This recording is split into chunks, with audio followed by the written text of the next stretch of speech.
The thing about Robespierre that keeps historians arguing even today is whether he was always destined to become what he became, or if the circumstances pushed him there. It's one of those questions that doesn't have a clear answer, but it's worth exploring because it tells us something about human nature and about how power works. Let's go back further into his early life to understand where he came from. Maximilien Robespierre was born in 1758 in a town called Arras in northern France. His childhood was pretty rough. His mother died when he was only 6 years old, and his father, who was a lawyer, basically abandoned the family after that. Just left. Robespierre and his siblings were raised by their grandparents. Can you imagine being 6 years old and losing your mother, and then your father just decides he doesn't want to be a parent anymore and disappears? This kind of abandonment probably shaped who Robespierre became. People who study psychology say that childhood trauma like this can make someone desperate for control and order in their adult life. It can make them rigid, unable to deal with uncertainty or chaos. And Robespierre was definitely rigid. Once he decided something was right, he never wavered. Maybe that inflexibility came from growing up in a world that felt unstable and unpredictable. Despite his difficult childhood, Robespierre was an excellent student. He won a scholarship to study in Paris at one of the best schools in France. He studied law, and he was really good at it. His classmates remembered him as serious, hardworking, and a bit isolated. He wasn't the type to go out drinking or partying. He studied constantly. He was obsessed with the ideas of Enlightenment philosophers, especially someone named Jean-Jacques Rousseau. Now, Rousseau is important to understanding Robespierre because Rousseau's ideas became like a religion to him. Rousseau wrote about the general will of the people, about how a good society should be based on virtue and equality, about how corruption and luxury destroyed republics. He had this vision of an ideal society, where everyone was equal and everyone worked for the common good instead of their own selfish interests. It was a beautiful vision in theory. The problem was that Robespierre tried to make it real, and reality is a lot more complicated than philosophy. Robespierre worshipped Rousseau. He read everything Rousseau wrote multiple times. He even claimed to have met Rousseau once when he was young, though historians aren't sure if that actually happened or if Robespierre made it up or exaggerated it. Either way, Rousseau's ideas became the foundation of everything Robespierre believed. And here's the problem with that. Rousseau wrote these ideas as philosophical concepts, as things to think about and debate. Robespierre treated them as literal instructions for how to run a country. After finishing school, Robespierre went back to Arras and worked as a lawyer. And by all accounts, he was a good lawyer and a decent person during this time. He took cases defending poor people. He argued against cruel punishments. There is a famous case where he defended a man who had installed a lightning rod on his house and was being accused of attracting lightning that damaged his neighbor's property. Sounds ridiculous, right? But that's the kind of superstition people dealt with back then. Robespierre defended the guy and won the case, arguing for science and reason over superstition. He also wrote essays against the death penalty. This is so important to understand. Before the revolution, Robespierre genuinely believed that the state should not have the power to kill people. He wrote that capital punishment was fundamentally wrong, that it violated human dignity. He said that a society that kills people is barbaric, no matter what those people have done. Remember this when we talk about what he became later. When the revolution started in 1789, Robespierre was elected to represent his district in the Estates General, which was basically a big meeting of representatives from all over France that the king had called because the country was in such bad shape. This meeting transformed into the National Assembly, which became the first revolutionary government. Robespierre was 30 years old, and suddenly he was in the middle of the most important political event in French history. At first, Robespierre wasn't one of the major leaders. He was just one voice among many. But he gained attention because of his speeches. He spoke clearly and passionately about the rights of the poor, about equality, about justice. While other representatives were more concerned with protecting property rights or making sure the revolution didn't go too far, Robespierre was always pushing for more radical equality. He argued that all men should have the right to vote, not just property owners. He argued for fair trials and civil rights. He spoke against colonialism and slavery. If you just look at his early speeches, Robespierre sounds like a hero. He was saying things that we would consider basic human rights today, but back then they were radical ideas. He opposed war because he said it would give too much power to the military and distract from solving problems at home. He was suspicious of the wealthy and powerful, always worried that they would hijack the revolution for their own benefit. And honestly, he wasn't wrong to be suspicious. There were plenty of people trying to control the revolution for their own advantage. Robespierre earned the nickname the Incorruptible because he couldn't be bribed or influenced.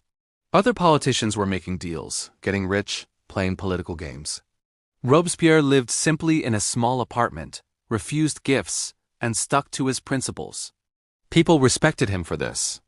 In a time when everyone seemed to be looking out for themselves, Robespierre appeared to genuinely care about creating a better society. But there were warning signs even early on. Robespierre didn't really have close friends.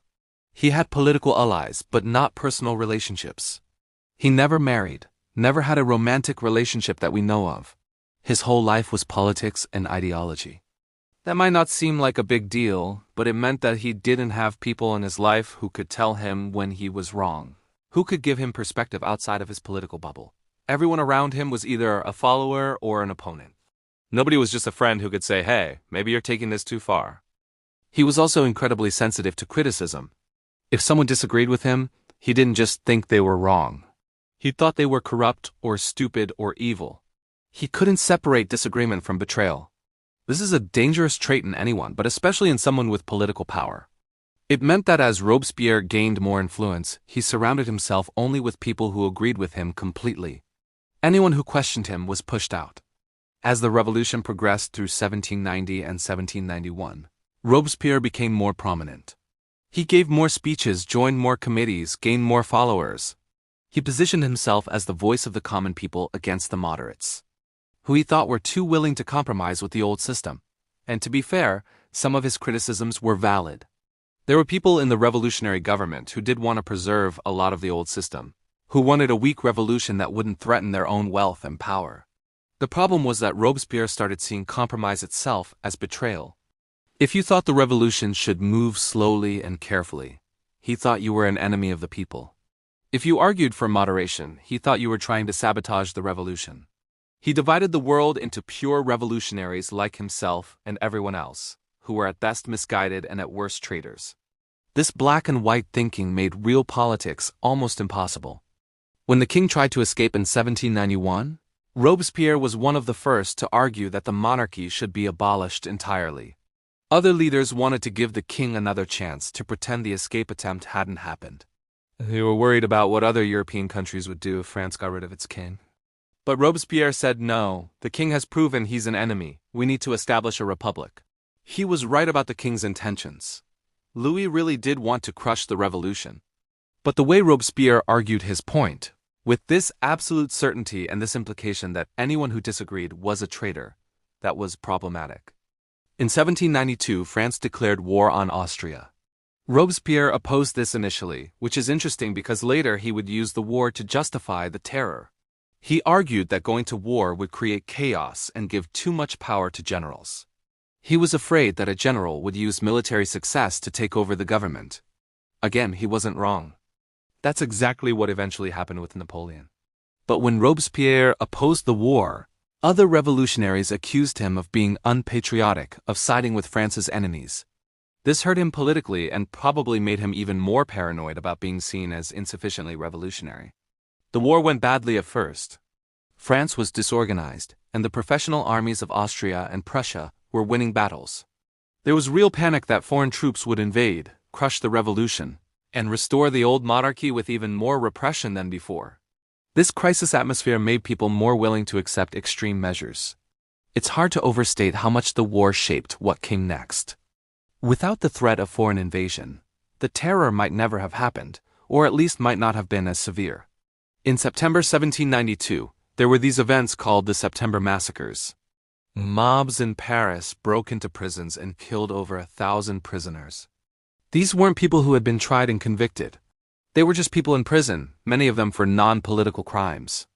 The mobs murdered them because there were rumors that the prisoners were plotting with foreign armies. It was mob justice at its worst, completely uncontrolled violence.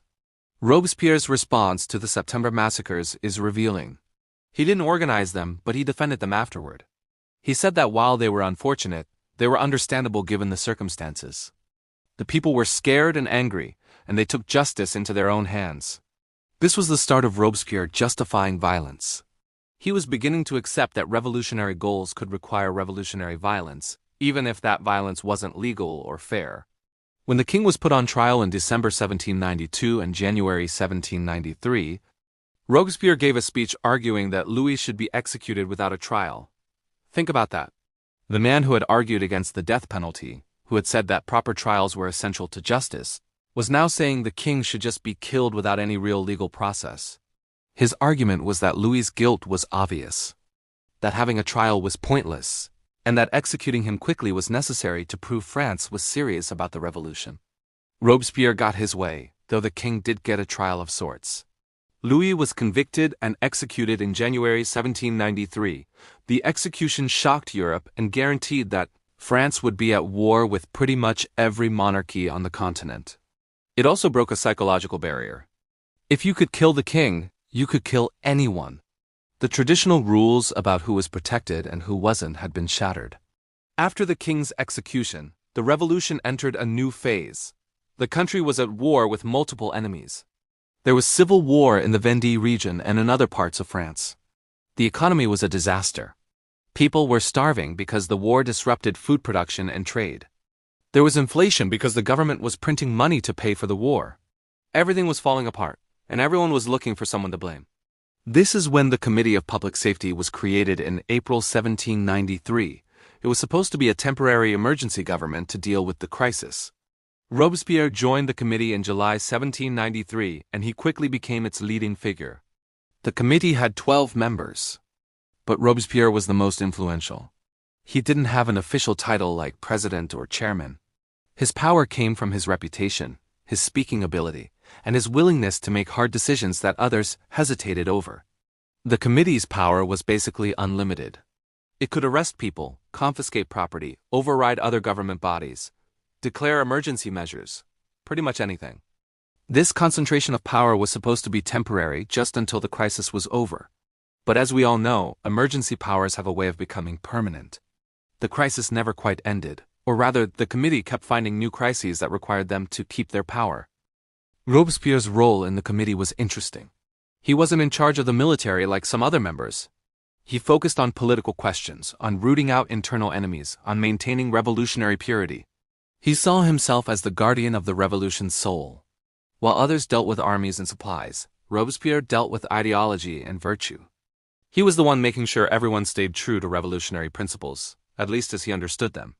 The law of suspects was passed in September 1793. This law is one of the key moments when the terror really began.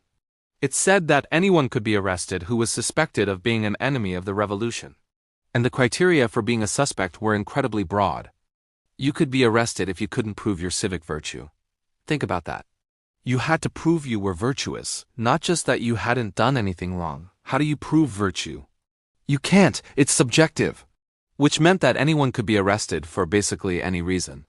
The law also said that people who had emigrated from France were automatically guilty. It didn't matter why they left or when. If you had left France, you were an enemy. This affected thousands of people who had left for completely non-political reasons, people who had moved for work or family years before the revolution even started. None of that mattered. The law treated them all as traitors. Revolutionary tribunals were set up to try suspects. But these weren't real trials in any meaningful sense.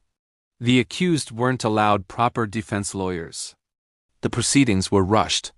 The judges and jury were chosen specifically because they were loyal revolutionaries who would convict people. The vast majority of people who went before these tribunals were found guilty, and the penalty for being found guilty was almost always death.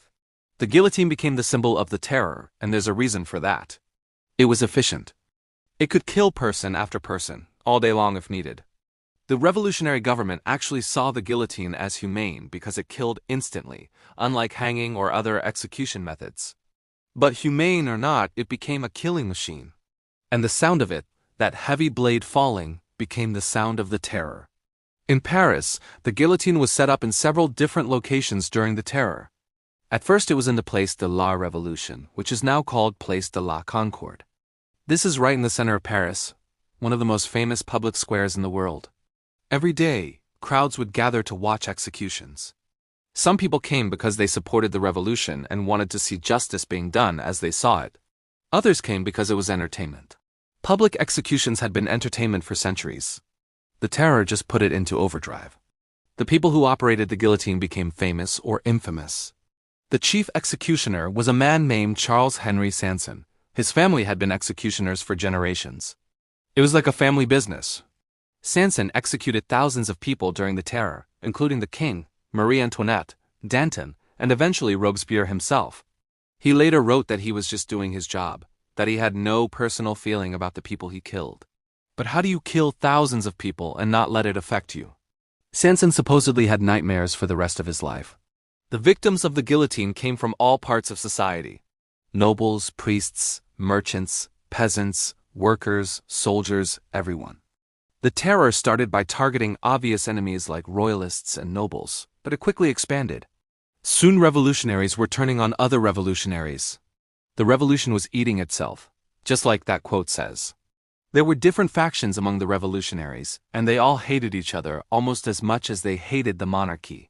You had the Girondins, who were more moderate. You had the Hebertists, who were radical, even by revolutionary standards, and wanted to completely destroy all religion and tradition. You had the Dantonists, who followed Georges Danton and wanted to slow down the Terror. And you had Robespierre's faction, who called themselves the Jacobins, though technically all these groups were part of the Jacobin Club. The Girondins were the first major faction to be eliminated. In 1793, Robespierre and his allies accused them of being too moderate, too willing to compromise with enemies of the revolution. Many Girondin leaders were arrested and executed. These were people who had been instrumental in starting the revolution, who had voted to execute the king, who had supported radical change. But they weren't radical enough for Robespierre. They questioned some of his policies, so they had to go. After the Girondins came the Hebertists in March 1794. Jacques Hebert and his followers were ultra-radicals, who thought Robespierre wasn't going far enough. They wanted to completely erase Christianity, to change the calendar and the week and the names of the months to remove all religious influence. Some of their ideas were actually implemented. France did change its calendar for a while during the Revolution. But Robespierre saw them as atheists and troublemakers who were destabilizing the revolution. So he had them arrested and executed. Then came the Dantonists in April 1794. This was huge. Georges Danton was one of the most important revolutionary leaders. He was charismatic, powerful, popular. He had been one of Robespierre's allies. But Danton started arguing that the Terror had gone too far, that it was time to show mercy, that France needed to heal instead of continuing to tear itself apart. He also may have been involved in some financial corruption, which gave Robespierre an excuse. Robespierre decided Danton was too dangerous. Someone that popular arguing against the Terror could undermine everything. So he had Danton arrested along with his followers. Danton's trial was a farce. He wasn't allowed to defend himself properly. He tried to give speeches from the dock, but he was cut off. He was convicted and executed along with his supporters. The execution of Danton was a turning point. If Danton could be killed, anyone could be killed. All the other revolutionaries realized that loyalty to Robespierre meant nothing. Past service to the revolution meant nothing. Being right or wrong meant nothing. The only thing that mattered was whether Robespierre saw you as useful or threatening at that particular moment. And that calculation could change instantly. After Danton's death, the Terror accelerated. This is when the law of 22 Prairial was passed in June 1794. This law removed the last remaining protections for accused people. Trials became even faster, often lasting just a few minutes. Defense witnesses were eliminated. The only evidence needed was moral certainty of guilt. What does moral certainty mean? Nothing. It means whatever the judges want it to mean. The law also expanded the definition of enemies of the revolution even further. It now included anyone who spread false news, anyone who tried to mislead the people, anyone who discouraged others, anyone who corrupted morals. These are incredibly vague charges that could be applied to literally anyone. Tell a joke that someone decides is unpatriotic? You could be executed for spreading false news or discouraging the people. Complain about shortages? You could be executed for undermining morale. Under this new law, the pace of executions in Paris increased dramatically. We're talking about over 1,400 people executed in Paris in just 6 weeks. That's an average of about 33 people every single day.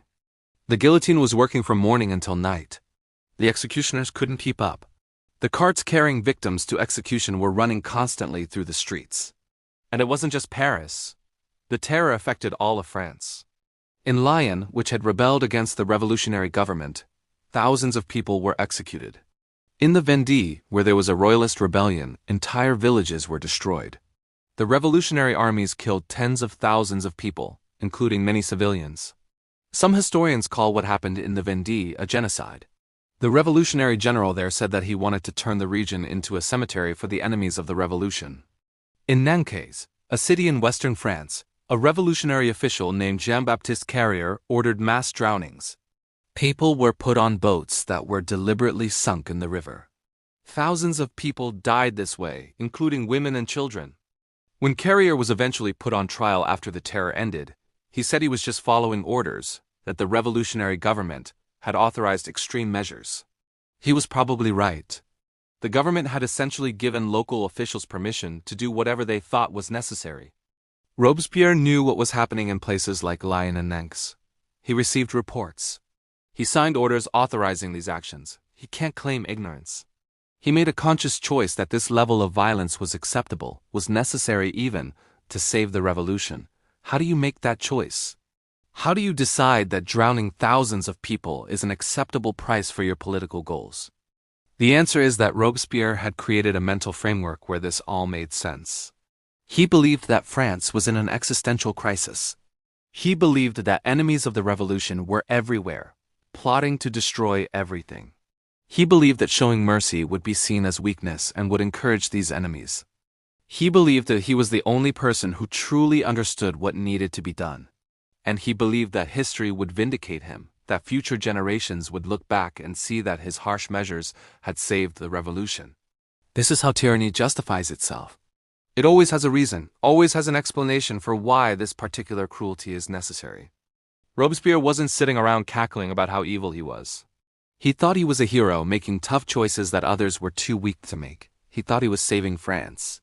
The fact that he was convinced of his own righteousness made him more dangerous, not less. During this whole period, Robespierre was working himself to exhaustion. He was giving speeches, attending committee meetings, reviewing cases, signing warrants, all while barely sleeping or eating. Some historians think he was having some kind of mental breakdown. He had always been intense, but now he was becoming paranoid and erratic. He started seeing plots everywhere.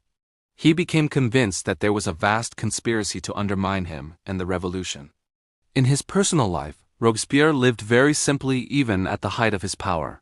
He stayed in the same small apartment he had rented when he first came to Paris. He didn't accumulate wealth or property. He wore simple clothes, not fancy outfits like some other revolutionary leaders. He didn't drink much or party. His whole life was work. This asceticism was part of his self-image as the Incorruptible, as someone above normal human weaknesses. But this also isolated him. He didn't have the normal human connections that might have given him perspective. He didn't have a wife or family to go home to. He didn't have hobbies or interests outside politics. He didn't even have real friends, just political allies. His whole world was the revolution, which meant he had no way to step back from it, no way to see it from a different angle. Robespierre also tried to replace Christianity with his own state religion, the cult of the Supreme Being. He wasn't an atheist. He believed in God, or at least in some kind of Supreme Being, and the immortality of the soul. He thought that atheism was immoral, and that a republic needed to be based on religious principles, just not Catholic ones. So he organized festivals and ceremonies for this new cult. The Festival of the Supreme Being in June 1794 was the biggest of these events. Robespierre organized this massive ceremony in Paris with parades and music and speeches. He positioned himself as the high priest of this new religion, giving a long speech about virtue and the Supreme Being and the destiny of France. He wore a fancy outfit and walked at the head of the procession. This whole event showed how detached from reality Robespierre had become. Here he was, in the middle of a terror campaign that was killing people by the hundreds. Organizing a religious festival and positioning himself as some kind of prophet. Other members of the Committee of Public Safety were getting nervous about Robespierre. They thought he was becoming too powerful, too cult-like. They also thought he was going crazy. but they were afraid to oppose him openly because they thought he would have them executed. This created a really unstable situation where everyone was plotting against everyone else, but nobody dared to make the first move. Robespierre made things worse by becoming more withdrawn. In the weeks before his fall, he stopped attending many committee meetings. He would show up at the National Convention to give speeches, but then he would disappear. Nobody knew what he was doing or what he was planning. This made everyone even more paranoid. Was he compiling a list of new people to purge? Was he planning something big? The uncertainty made everyone desperate to act before Robespierre could act against them. The final crisis came in July 1794. Robespierre gave a speech to the National Convention where he rambled about plots and traitors and how more purges were needed. But he wouldn't name who these traitors were. He just hinted that there were corrupt people in the government who needed to be eliminated. This was incredibly stupid politically.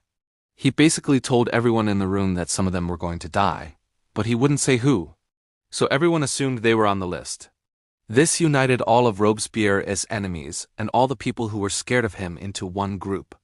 People who hated each other decided to work together to bring Robespierre down because they all realized that he was a bigger threat to them than they were to each other. If Robespierre had been smarter, if he had been more politically skillful, he might have survived. But his absolute certainty and his refusal to compromise or build real alliances left him vulnerable. On 9 Thermidor, which was July 27, 1794, Robespierre came to the convention expecting to give another speech. Instead, he was shouted down.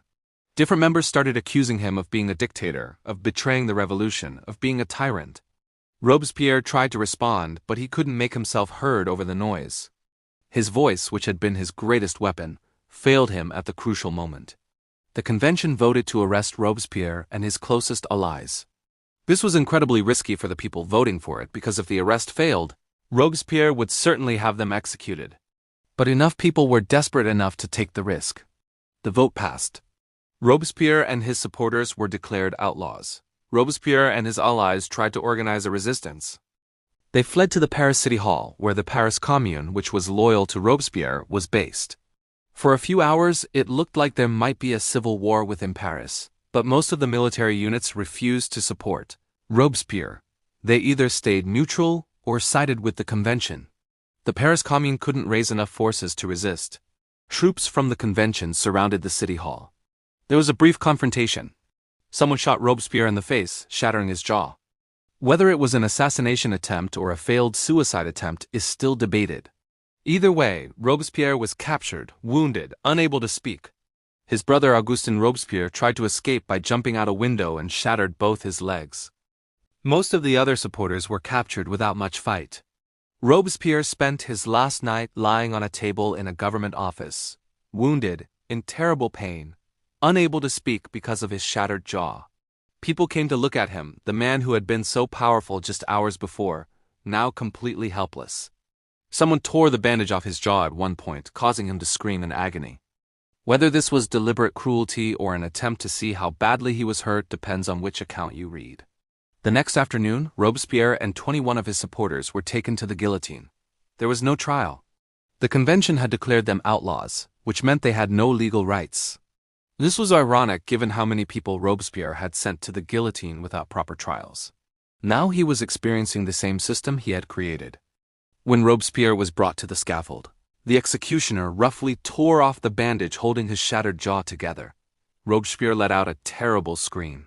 Then the executioner pushed him onto the plank, and the blade fell. The crowd cheered. People who had lived in fear for over a year suddenly felt that they could breathe again. The terror was over, or was it?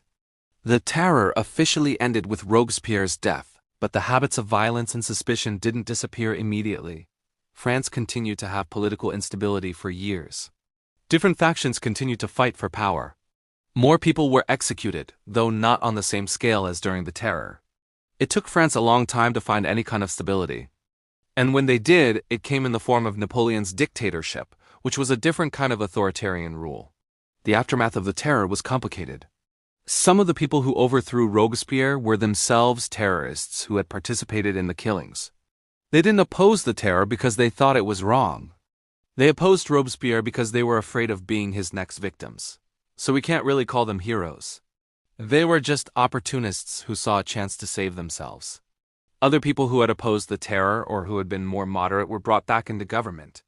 Some of the people who had been imprisoned were released. But thousands of others were already dead. You can't bring them back. And the trauma of living through the terror affected an entire generation of French people. Everyone had lost someone. Everyone had memories of fear and violence. Historians have spent over 200 years analyzing the French Revolution and the terror. There are different schools of thought about what it all meant. Some historians emphasize the social and economic causes, arguing that the terror was a result of the extreme crisis France faced. Other historians focus more on ideology, arguing that the revolutionary ideology itself contained the seeds of the terror from the beginning. Still others focus on individual actors like Robespierre and ask questions about personality and decision-making. The truth is probably that all these factors mattered. The crisis made extreme measures seem necessary. The ideology provided a framework for justifying violence. And individual choices by people like Robespierre determined how far that violence went. It wasn't inevitable that the revolution would lead to the terror, but the combination of circumstances and choices made it possible. One thing that almost all historians agree on is that the terror was excessive. Even if you accept that some violence was necessary to defend the revolution, the scale of the killing went way beyond what was needed. Most of the people who died weren't actually dangerous enemies. They were just ordinary people who got caught up in the machinery of repression.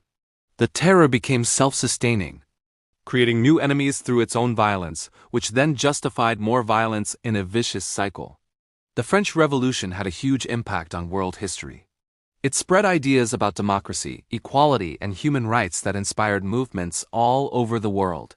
The American Revolution had started this process, but the French Revolution took it further and made it more radical. The idea that ordinary people had rights, that government should serve the people rather than the other way around, these ideas became powerful forces that shaped the modern world. But the French Revolution also became a warning. It showed that revolutionary violence can spiral out of control. It showed that noble goals don't automatically lead to good results. It showed that ideological certainty can be dangerous. These lessons influenced how later revolutionaries thought about change. Some learned to be more cautious. Others learned different lessons and repeated the same mistakes. The Russian Revolution in 1917 followed a very similar pattern to the French Revolution. Initial hope and optimism, followed by civil war and foreign intervention, followed by increasing radicalism and violence, followed by a terror campaign against supposed enemies. Lenin and Stalin created their own version of the terror, killing millions of people in the name of building a communist utopia. They'd probably studied the French Revolution and thought they could avoid its mistakes. They were wrong. The Chinese Revolution under Mao followed a similar pattern. The Cultural Revolution in China was basically a prolonged terror campaign against anyone deemed insufficiently revolutionary or ideologically impure. Millions died. The same justifications were used. We're building a perfect society. Sacrifices are necessary. Our enemies are everywhere. Anyone who questions us is a traitor. It's the same playbook. This is why understanding Robespierre and the terror matters. It's not just ancient history. It's a pattern that keeps repeating. Whenever someone claims absolute moral authority, whenever someone says that their vision is so important that any means of achieving it are justified, whenever someone divides the world into pure believers and evil enemies, we should think about Robespierre. We should remember where that kind of thinking leads. There are some people who try to defend Robespierre. They argue that he was facing an impossible situation, that France really was in danger of being destroyed, that he did what he had to do. And there's some truth to the fact that France's situation was desperate. But that doesn't excuse the terror. Being in a crisis doesn't justify abandoning all morality and killing thousands of innocent people. Other leaders have faced crises without resorting to mass murder. The thing is, the terror didn't even work that well. France survived, but not really because of the terror. France survived because of its large population, its agricultural resources, and the effectiveness of its revolutionary armies. The terror probably made things worse by creating fear and division within France. It certainly didn't create the virtuous republic that Robespierre wanted. It just created trauma and bitterness. Some defenders of Robespierre point out that revolutionary France was fighting against all of Europe, that they were surrounded by enemies who wanted to destroy the revolution and restore the monarchy. This is true. But you know what?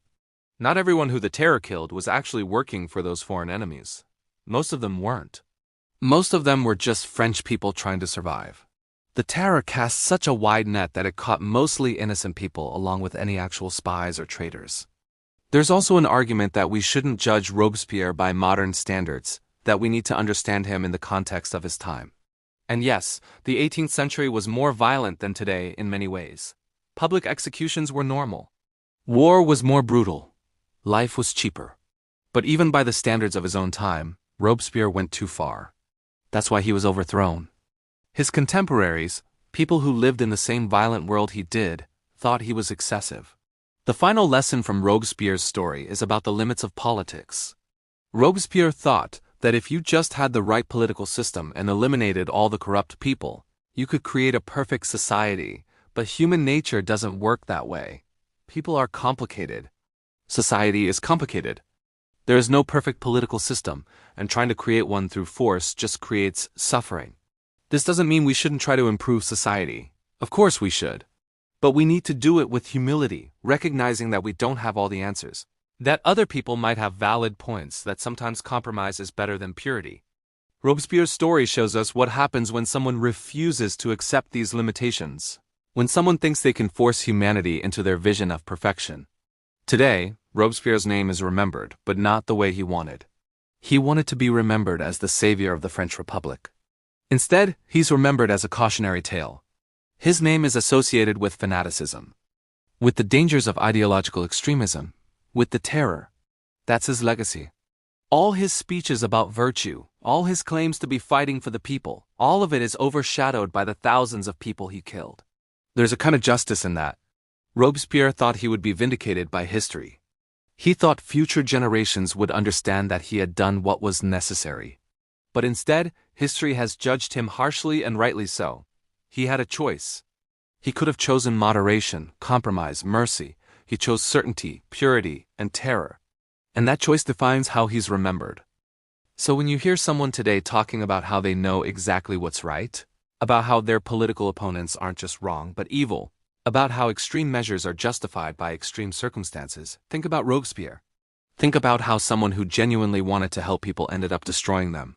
Think about how certainty can become tyranny. Think about how one decision to prioritize ideology over humanity can lead to unimaginable horror. Robespierre's story isn't comfortable. It's disturbing and dark, but it's important. It reminds us that good intentions aren't enough. It reminds us that the ends don't justify the means. It reminds us to be suspicious of anyone who claims to have all the answers. And it reminds us that preserving human dignity and life should always be more important than any political goal, no matter how noble that goal seems.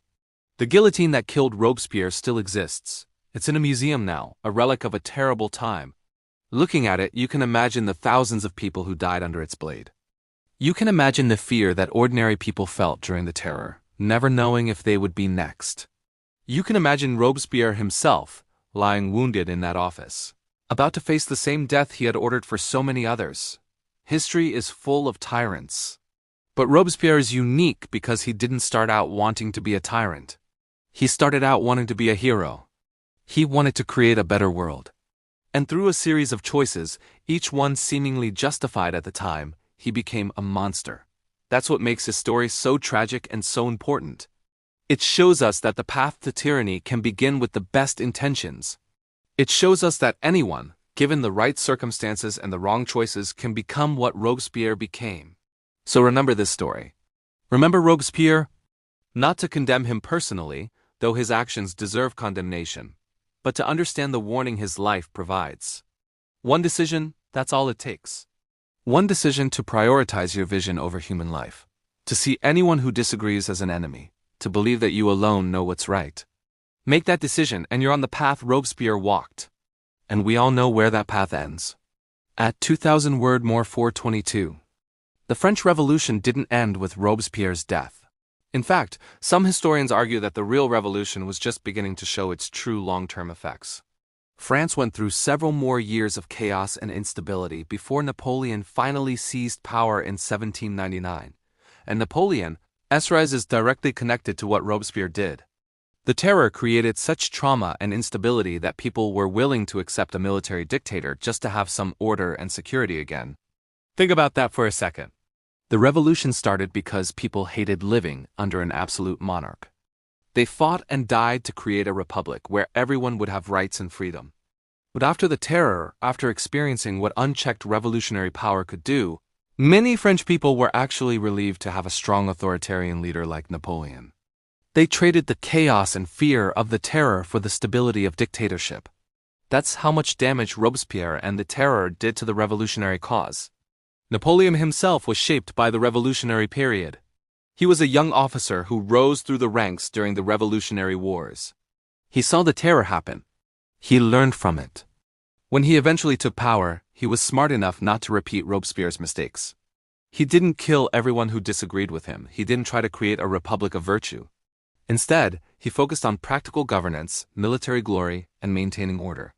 He was still a dictator, but he was a more successful dictator than Robespierre because he understood that you can't rule through pure terror forever. The period after Robespierre's fall is called the Thermidorian reaction, named after the month in the revolutionary calendar when he was overthrown. During this period, there was a backlash against everything Robespierre represented. The surviving Jacobins were hunted down and killed, sometimes by mobs, sometimes by the government. The revolutionary tribunals were reformed to actually give people fair trials. Many prisoners were released. The price controls and economic regulations that the revolutionary government had imposed were removed. But this reaction went too far in the other direction. The people who took over after Robespierre fell were often corrupt and self-serving. They were more interested in getting rich than in governing well. They threw parties while people starved. They speculated on currency and property. They abandoned the poor people who the revolution was supposed to help. So while the terror ended, many of the problems that had caused the revolution in the first place came back. There was also a white terror, a counter-terror where royalists and moderates attacked former Jacobin and revolutionaries. In southern France especially, there were massacres of people who had supported Robespierre or participated in the terror. So the cycle of violence continued, just with different victims. The lesson that violence breeds more violence, that terror creates a spiral of revenge, apparently hadn't been learned yet. The Directory, which was the government that ruled France from 1795 to 1799, was weak and ineffective. It faced royalist uprisings on one side and radical Jacobin uprisings on the other. It was corrupt and unpopular. The economy was still a disaster. The wars continued. France was exhausted. This is the situation that allowed Napoleon to take over. He promised order, glory, and effective government. And compared to the chaos of the previous 10 years, many people thought that sounded pretty good. One of the interesting questions about the terror is why so many people went along with it. Robespierre couldn't have killed tens of thousands of people by himself. He needed executioners to work the guillotine, soldiers to make arrests, judges to condemn people, bureaucrats to process the paperwork, informers to report suspects. Thousands of people participated in the machinery of the terror. How did Robespierre get all these people to help him? Part of the answer is fear. If you refuse to participate, you might be accused of being an enemy of the revolution yourself. So people went along because they were scared. But that's not the whole answer. Some people genuinely believed in what they were doing. They really thought they were saving France, protecting the revolution, building a better world. They had convinced themselves that the violence was necessary and moral. This is deeply disturbing because it shows how normal people can be convinced to do terrible things. The people who operated the guillotine weren't monsters. They were just regular people who had been convinced that what they were doing was right. The judges who condemned innocent people weren't all sadists. Many of them genuinely believed they were protecting France from traitors. The informers who reported their neighbors weren't all doing it for personal gain. Some really thought they were being good citizens. This is what happens when ideology overrides individual moral judgment. When people are told that their cause is so important that normal moral rules don't apply, when they're told that questioning orders is betrayal, when they're surrounded by other people doing the same things, they can convince themselves that terrible actions are acceptable. This is true not just of the French terror but of every genocide and mass atrocity in history. The Stanford Prison Experiment and the Milgram experiments, which were psychological studies done in the 20th century, showed how easily normal people can be made to do cruel things when they were given authority and told it as necessary. The Terror was a real-world example of the same phenomenon on a massive scale. Robespierre created a system where cruelty was normalized, where killing became routine, where questioning the process marked you as suspicious. Another factor that helped the Terror continue was the dehumanization of victims. People who were arrested weren't treated as individuals with families and lives. They were treated as enemies, as abstractions, as obstacles to the revolution. This made it easier to kill them. If you think of someone as a traitor or an enemy rather than as a human being, it's easier to justify their death. Robespierre's rhetoric constantly dehumanized his opponents, calling them corrupt, vicious, enemies of the people. This language made violence against them seem acceptable. We see this pattern in every case of mass violence. The Nazis called Jews subhuman. The Hutus called Tutsis cockroaches before the Rwandan genocide. The Khmer Rouge in Cambodia called their victims enemies of the revolution. Dehumanizing language is always a warning sign that something terrible is about to happen or is already happening. When you hear leaders using language that treats groups of people as less than human, as enemies or parasites or threats, that's when you should be most worried. The Terror also shows us the danger of revolutionary purity.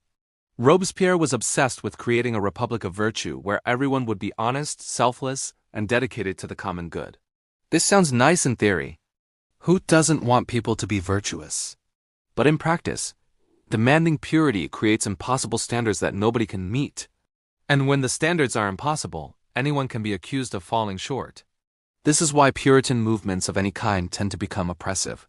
Whether it's religious Puritanism or political Puritanism or any other kind, the demand for absolute purity always leads to persecution of people who can't or won't meet the standards. Robespierre's Republic of Virtue became a Republic of Terror because virtue, as he defined it, was impossible to achieve and impossible to prove. So everyone lived in fear of being accused of insufficient virtue. The concept of virtue itself is complicated. What does it mean to be virtuous? Different people have different ideas. Robespierre had his own very specific idea based on his reading of Rousseau and his own personality. He thought virtue meant being selfless, incorruptible, dedicated to the Republic, willing to sacrifice personal interests for the common good. These aren't bad things in themselves. But when one person gets to define virtue for everyone and punish anyone who doesn't meet his definition, that's tyranny. Real virtue, if such a thing exists, probably includes qualities like compassion, humility, and tolerance. Robespierre lacked all of these. He wasn't compassionate because he was willing to kill people for the slightest suspicion. He wasn't humble because he thought he alone understood what France needed. He wasn't tolerant because he saw anyone who disagreed with him as an enemy. So the man who claimed to be building a republic of virtue was himself deeply unvirtuous in many ways. He just couldn't see it. This kind of hypocrisy is common among ideological extremists. They claim to represent the highest ideals while acting in ways that violate those ideals. They convince themselves that they're special, that the normal rules don't apply to them because their cause is so important. Robespierre probably genuinely believed he was virtuous, even as he signed death warrants for innocent people. He had created a mental framework where virtue meant advancing the revolution by any means necessary, rather than treating people with compassion and justice. The revolutionary calendar that France adopted during this period is an interesting detail that shows how radical the revolution tried to be. They literally tried to change time itself. The old calendar was based on Christian traditions, with 7-day weeks and months named after Roman gods and emperors. The revolutionaries created a new calendar with 10-day weeks and months named after natural phenomena like harvest, rain, and flowers. The new calendar started with year 1, which was the founding of the Republic in September 1792. So instead of saying it's 1794, they would say it's year 2 of the Republic. This was supposed to symbolize that the revolution had created a completely new world, that everything before was the old corrupt past and everything after was the glorious revolutionary future. It's the kind of grandiose symbolic gesture that revolutionaries love. But the new calendar was deeply unpopular. People liked having Sundays off. The 10-day week meant they only got 1 day of rest every 10 days instead of every 7 days. That's less rest, and workers noticed. The new calendar also made it hard to coordinate with other countries that were still using the regular calendar. Eventually, Napoleon got rid of the revolutionary calendar and went back to the normal one. Some revolutionary changes stick, but changing the fundamental structure of time was too much. This whole calendar thing shows the revolutionary mindset, though. They really thought they could remake everything, that they could create a completely new society from scratch with no connection to the past. This is the revolutionary hubris that led to the terror.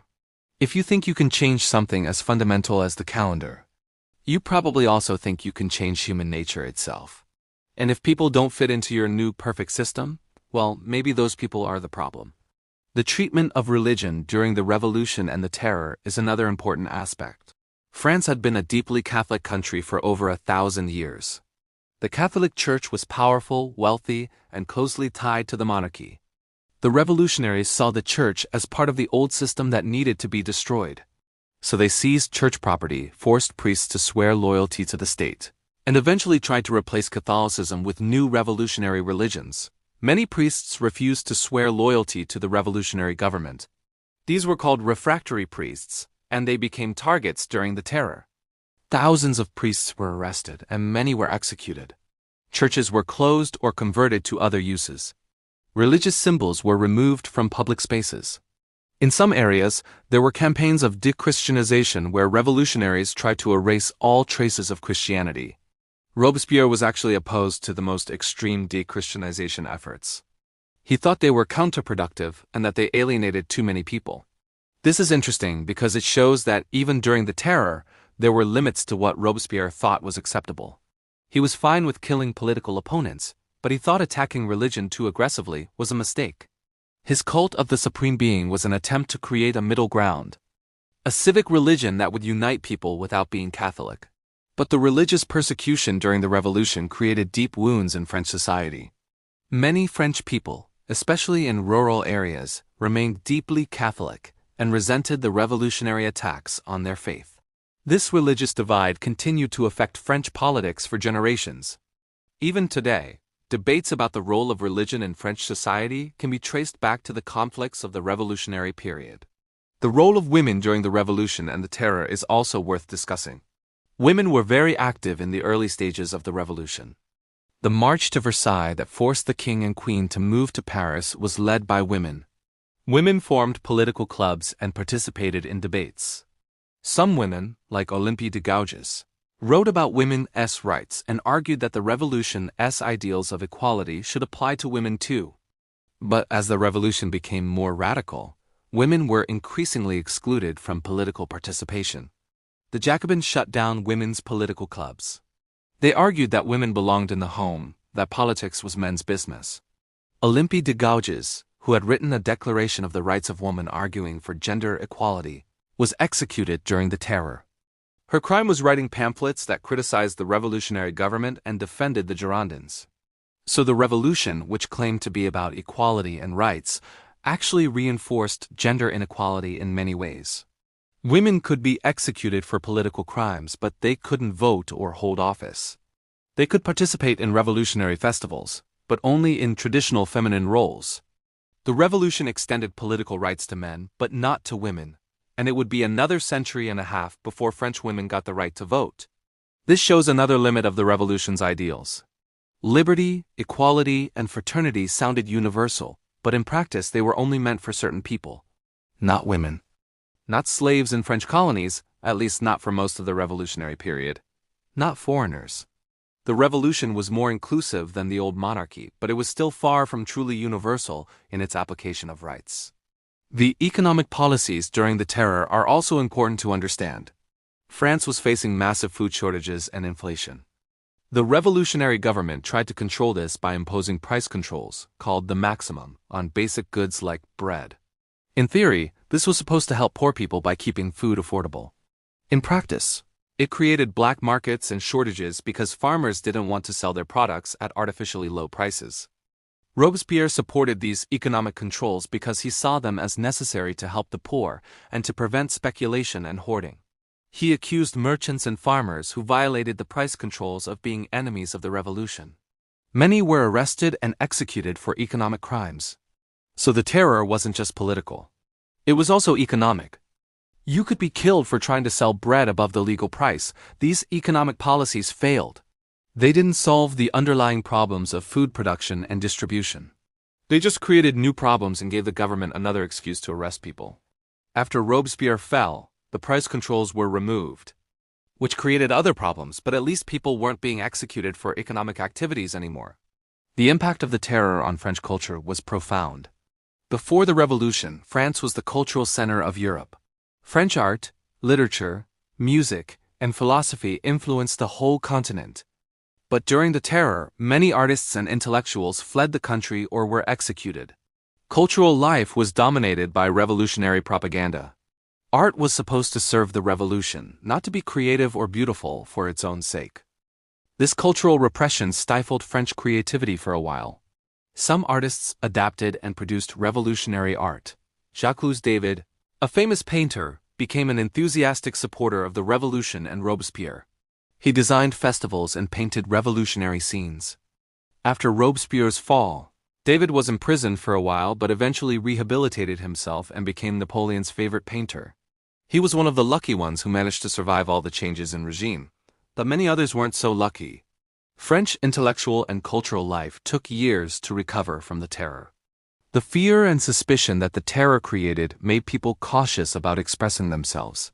You never knew what might be interpreted as counter-revolutionary. This chilling effect on free expression lasted long after the terror itself ended. The terror also affected how other countries viewed France and revolution in general. The execution of Louis XVI had already shocked Europe, but the terror made France seem like a chaotic, bloodthirsty nightmare. Conservative governments across Europe used the terror as evidence that revolutionary change led to disaster. They argued that traditional monarchy and aristocracy, whatever their flaws, were better than the chaos and violence of revolution. This anti-revolutionary propaganda was effective. It made many people who might have supported reform more cautious. It made revolutionaries in other countries more careful about methods and tactics. The French Revolution and Terror shaped political debates across Europe for the entire 19th century. Conservatives pointed to France and said, "See what happens when you overthrow the traditional order." Liberals and radicals had to explain how their movements would be different, how they would avoid the mistakes of the French. Even today, the French Revolution and the Terror affect how we think about political change. The Revolution showed that dramatic social and political change is possible, that the old order can be overthrown. But the Terror showed that revolution can lead to outcomes as bad or worse than what came before. This creates a tension in how we approach social change. Do we push for radical transformation, or do we work for gradual reform? The French experience doesn't give us a clear answer, but it shows us the stakes involved in this question. One last aspect worth considering is the international impact of French revolutionary ideas. Despite the terror, or perhaps partly because of it, revolutionary ideas spread across Europe and eventually the world. The ideals of liberty, equality, and popular sovereignty inspired movements everywhere. The Haitian Revolution, where enslaved people overthrew their masters and created an independent nation, was directly inspired by French revolutionary ideals, even though France tried to suppress it. Throughout the 19th century, revolutionary movements across Europe drew on French revolutionary ideas and symbols. The revolutions of 1848 that swept across Europe echoed the French Revolution. Socialist and communist movements in the 19th and 20th centuries saw themselves as continuing the revolutionary tradition that France had started. The language of revolution, the imagery of revolution, the tactics of revolution all owed something to the French experience. But these later revolutionaries also learned from France's mistakes, or at least they tried to. They saw what had happened during the Terror and they claimed they would do things differently. Sometimes they did. Sometimes they repeated the same errors. The Russian Revolution ended in Stalinist terror. The Chinese Revolution ended in Maoist terror. The pattern repeated because the underlying dynamics, the crisis atmosphere, the ideological certainty, the fear of enemies, the willingness to use violence, all of these factors were present in these later revolutions just as they had been in France. So Robespierre's legacy isn't just French. It's global. His story and the story of the Terror became a reference point for understanding revolution and political violence worldwide. When we try to understand why revolutions so often disappoint, why they so often lead to new forms of oppression, Robespierre and the Terror give us crucial insights. They show us the patterns, the warning signs, the crucial choices that determine whether a revolution leads to freedom or to a new tyranny. Subscribe if you want to see more stories like this.